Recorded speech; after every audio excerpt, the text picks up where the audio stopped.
اعوذ باللہ من الشیطان الرجیم بسم اللہ الرحمن الرحیم۔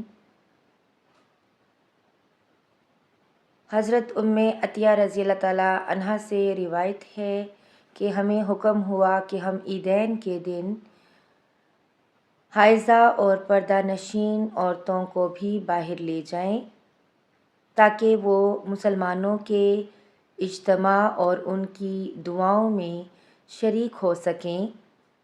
البتہ حائضہ عورتوں کو نماز پڑھنے کی جگہ سے دور رکھیں۔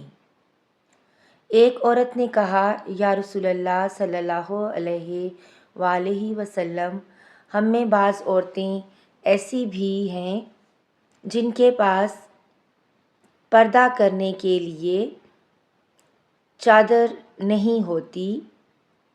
آپ صلی اللہ علیہ وآلہ وسلم نے فرمایا کہ اس کی ساتھی عورت اپنی چادر کا ایک حصہ اسے اوڑھا دے۔ اور عبداللہ بن رجا نے کہا، ہم سے عمران قطان نے بیان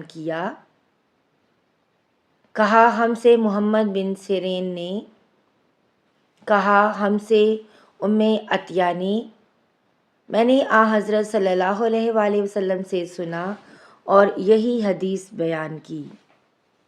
صحیح بخاری حدیث نمبر 351۔ ویڈیو اچھی لگے تو لائک اور شیئر کر دیجیے گا۔ ملتے ہیں ایک نئی ویڈیو میں، تب تک اپنا بہت سا خیال رکھیے گا اور دعاؤں میں یاد رکھیے گا۔ اللہ حافظ۔